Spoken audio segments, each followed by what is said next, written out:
Welcome and good morning, and thank you so much for being here again on this beautiful August 1st. So, this month we have been talking about prayer, about connecting with the sacred, and I'd like to spend a few minutes this morning and give you my thoughts on it. It occurred to me that over the past 3 weeks we've had guest speakers, which has been a nice vacation for me, but I haven't really had the opportunity to talk to you about my take on prayer or on connecting with the sacred. So I'd like to take that opportunity right now and just share with you a little bit how I see and experience the sacred, and perhaps at the same time invite you to think about how you do the same. So prayer is important, but that's really not all of it. My journey has led me to appreciate prayer for sure, but also that the sacred is really all around us, and my life is so much richer when I can widen my perception of what contacting the sacred might be and move into other areas in addition to simply prayer, when I can use what I like to call other doorways. So let me talk about prayer for a second, because it surely is one such doorway and a very important one. So prayer, the word prayer is a loaded word, especially to more non-traditional seekers who may have walked away from the houses of worship they grew up in. Some of you may have a reaction to the word prayer. We all have associations with the notion of prayer. If you're like me, you've been praying in one form or another since you were about 2, starting out with what? Now I lay me down to sleep, or some childhood equivalent of that. You may have moved on to Sunday school prayers. You may have recited prayers out of a book in unison with other folks at church. You may have stopped praying for a while, or radically changed your notion of what prayer was and how we go about it. You may, in later years, have adopted different forms, malas, prayer beads, drumming, chanting, meditative walking. There are so many different forms. Our ways of reaching out to the divine in prayer or contemplation have grown and changed over the years, as we have, and they're going to continue to do that. Romanian scholar Mircea Eliade wrote that the heart of religious experience is our human awareness of the sacred. I love that thought. The heart of and think about it. The heart of religious experience is our human awareness of the sacred. At the end of the day, prayer is one of the primary ways we have to touch the holy, to bring that connection into our own lived experience. That's what we're doing when we pray. This moment of connection is a doorway. It's at the heart of religious experience. It's the same quality that theologian Rudolf Otto calls the numinous, another great word, the non-rational awareness of the holy or of God. We move from our mind to our heart, because our experience of the holy, of the divine, is not a mind thing. It's not simply a cognitive thing. So don't you know, just think about it. Isn't that true that that's the way so many of our great faith traditions started? You don't just sit around at a table and plan to start a religion, or if you do, it probably doesn't last that long. So what happens? One person has a supremely transformative experience, touches the sacred, whatever you call it, enlightenment or moksha or satori or bliss, whatever you call it. One person has an amazing, profound personal experience. So that's the good news. The not so good news is that this person, whoever she is, who has just been transformed by this, goes out and tells the rest of us, look what just happened to me. And so what do? We have not had this personal transformative experience, but we want to replicate it. We want to keep it. We want to bottle it up and make sure it's there for the rest of us. So we set up rituals and systems and rules and institutions. We require belief in it. Instead of transformation, we have theology. In our hope to replicate this experience, we lose the lifeblood that animated it in the first place. So our question is, how do we move back to those satori moments? And how do we do it in the middle of our busy days? I don't know about you, but my life does not give me a lot of time for 2-week contemplative vacations. If I'm going to find God, she had better be right around here. because if she's not, it ain't going to happen, because I don't have time to go off and do a lot of searching elsewhere. I have a busy life. My goal is to find the divine and connect with it in the midst of that. The good news, I believe, is that it's possible. The key is our willingness to see it and to open to it. Prayer and contemplation are surely very important ways, done with intention and gratitude and willingness. Are there other options for experiencing the holy in our daily lives? Absolutely. We can incorporate awareness of the sacred throughout our lives, and that's what I want to talk about. For example, think about it this way. We humans make distinctions between what we see as sacred and what we see as what they call profane, and I'm going to use the word mundane because profane has other connotations. We make distinctions between the sacred and the mundane. For example, we all have days that are special, our birthdays, anniversaries, wedding days. If you're a lawyer, it's when you pass the bar. Okay, just kidding, but that was a special day. However, these days are generally not holy. They are just special to us. We have places that are special, where we got married, where we have special family memories, whatever. We have places that in our hearts are special to us. Similarly, we have items that we treasure, heirlooms from our parents, special gifts from folks we love. Again, they are special, but they are not necessarily holy. They do not call up in us primarily a sense of the divine. Okay, so what makes the difference between those times and items and places that do call up a sense of the divine and those that don't? Those things and times and experiences we regard as sacred, they point to something beyond themselves, something that is wholly other. Other. That's the difference between what we regard or experience as holy and what we regard or experience still as very special, but as not holy, as just more everyday. The sacred leads us to the numinous. It's our perception of the sacred around us, our ability to understand the sacred in all around us, that reminds us, as Karen Armstrong has said, that we are surrounded by the unseen. I just love the energy of that. Think about that. We are surrounded by the unseen. As you sit right now listening to me, you are surrounded by that. These items, when we imbue them with that energy, are doorways or thresholds that help us pass into awareness of the holy in that moment. So, what are these doorways? Ask yourself, what are your doorways into the realm of the unseen? How do you find them and open them and pass through them?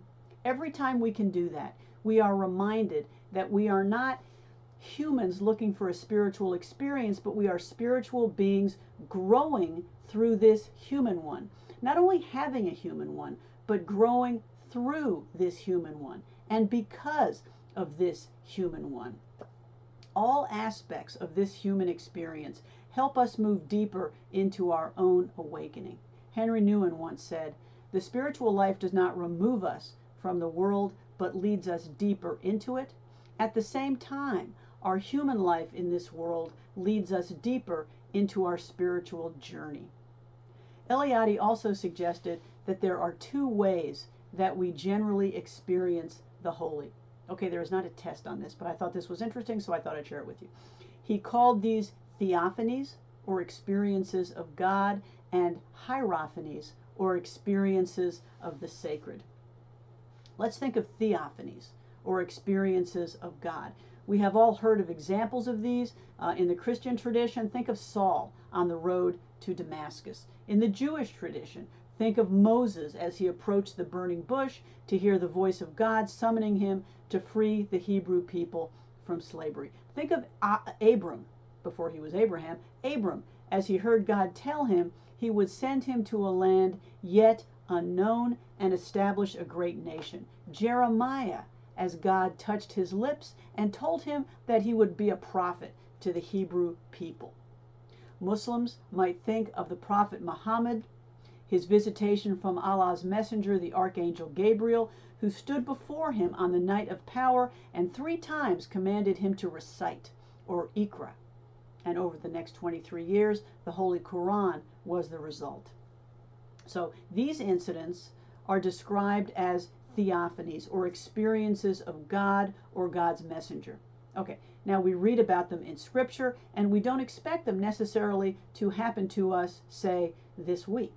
I have never seen a bush that is alight with fire but not consumed, and I have not had the voice of God coming to me that I can audibly hear from any such place. We may not be sure that these events ever happened, but that kind of doesn't matter. Their purpose is to remind us that the divine is close and is involved in our lives. So, what about experiences of the holy or hierophanies? Eliade points out that a hierophany is anything that points us to sacred reality beyond it.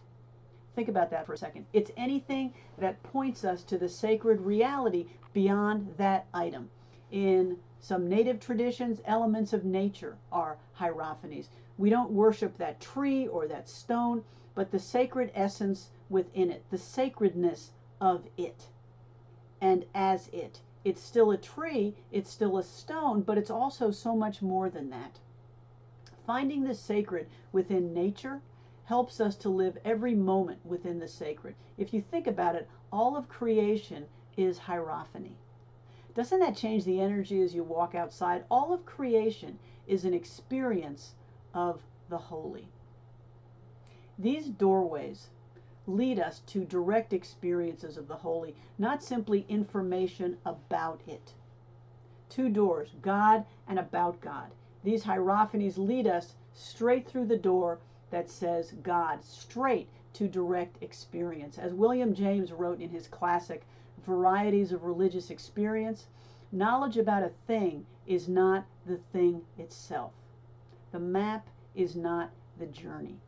Our path here is to open to ways we can experience the sacred in our daily lives, actually experience it. So let's talk about some categories of the sacred that can lead us deeper. This may be a useful way to think about it as you go about your day. Let's talk first about time, about our awareness of time. Sacred time has been described as time out of time, when our normal experience of the passage of time is suspended. You know, we think of time as always the same, but haven't there been moments in your life when time just seems to stand still? When something amazing is going on, in such moments, we step out of ordinary time into sacred time. For example, when we engage in rituals or practices that focus our awareness on a sacred aspect of life. Okay, think about these within certain faith traditions. These rituals may honor moments when your tradition teaches the divine acted or appeared.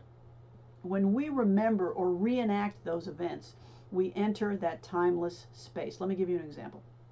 In the Jewish tradition, the holiday of Passover celebrates the night that God spared the firstborn of each Hebrew family as the angel of death visited every household. The youngest child at the table asks 4 questions. The first one being, why does this night differ from all other nights? Why? Because God appeared and saved his people. Every time they retell that story, they're not just doing it to recite an old story. They're stepping into that moment. They are replaying that moment with themselves as active participants. Time stands still. When it's done with intention and reverence and focus and willingness, they're not just putting on a play. They are stepping into that sacred moment with deep meaning for themselves.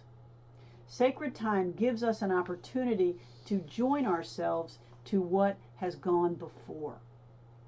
For Muslims, sacred time includes the month of Ramadan, which was April to May this last year, identified as the time the Prophet Muhammad received the Holy Quran from the angel Gabriel.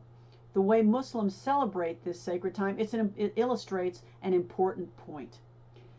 To some extent, sacred time requires us to withdraw from our daily lives, to step back, to go within, to work a process of internal examination and change manifested through outer activity. We do things differently.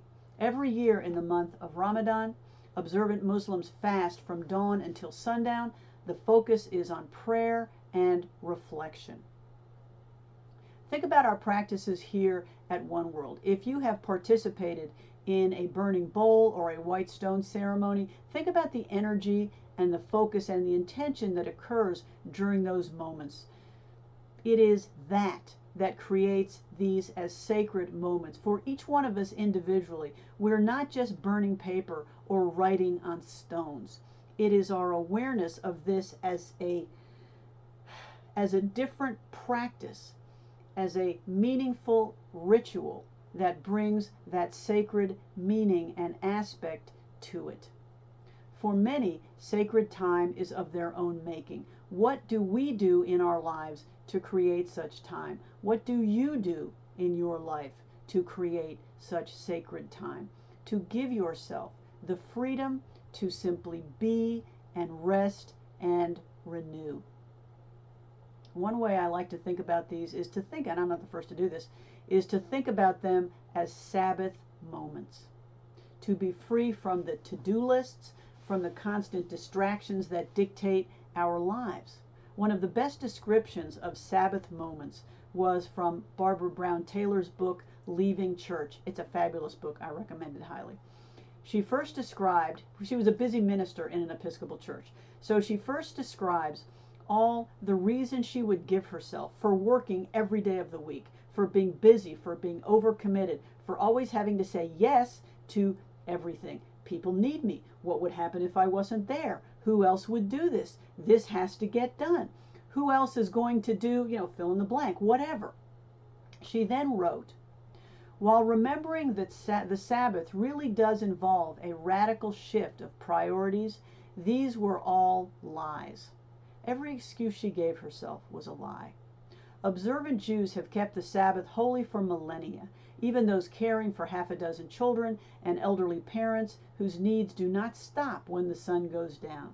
Sabbath is written into the ancient covenant with God. Remember the Sabbath, the rabbis say, and you fulfill all of Torah. Stop for one whole day every week, and you will remember what it means to be created in the image of God, who rested on the seventh day, not from weariness, but from complete freedom. The clear promise is that those who rest like God find themselves free like God, no longer slaves to the thousand compulsions that send others rushing toward their graves.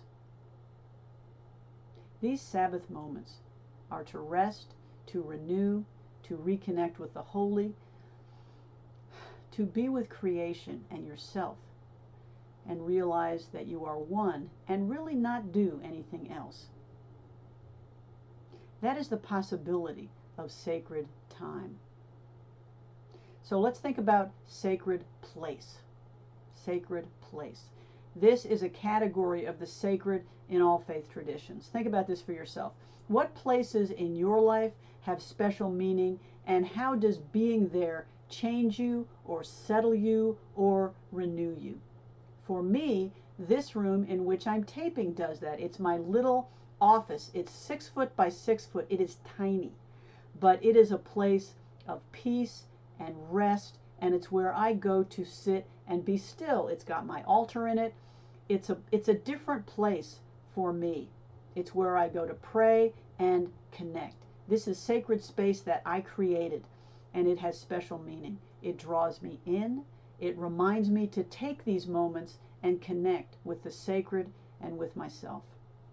But that doesn't mean that other places are not sacred, places we don't create. That yard where I shoot, you saw it earlier in this video. It is peaceful and lovely, and it's turning into a sacred place for me because of those things.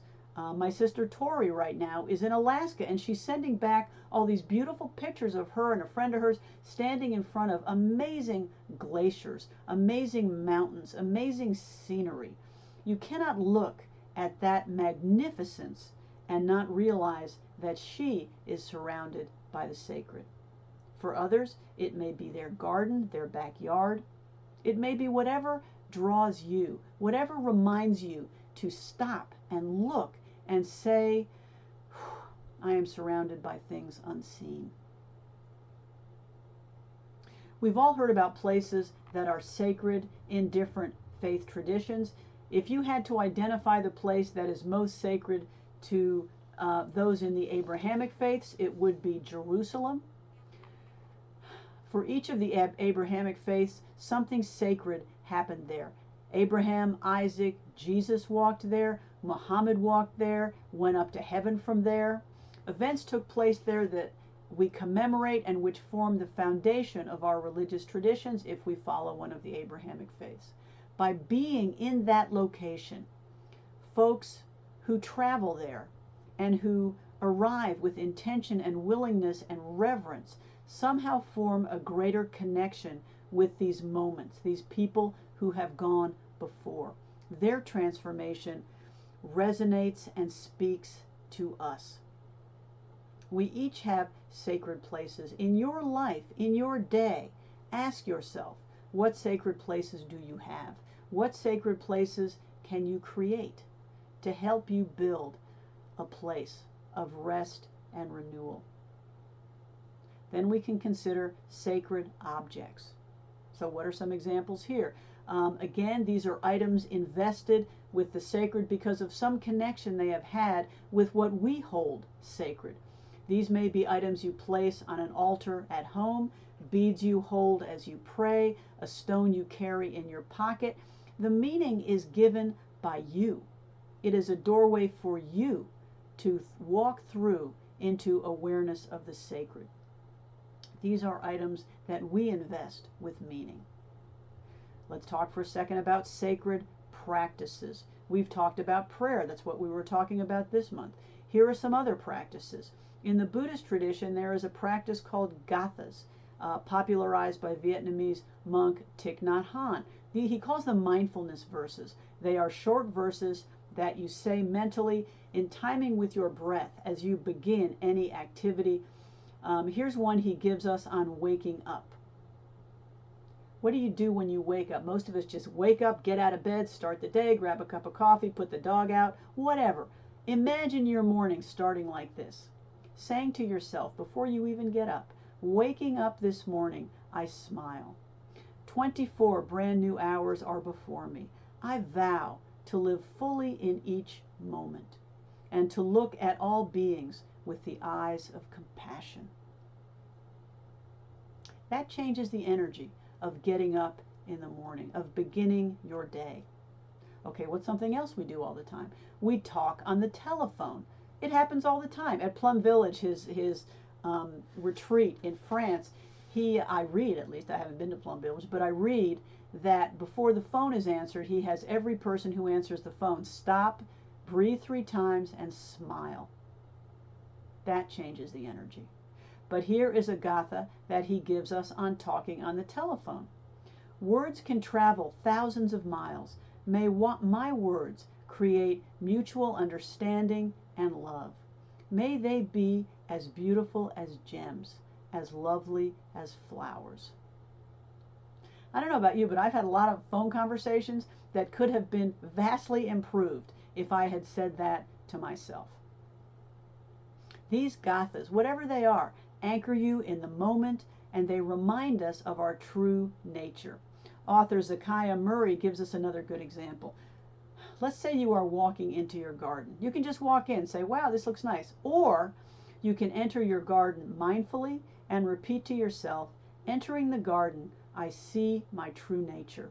In its reflection, my heart is at peace. Entering the garden, I see my true nature.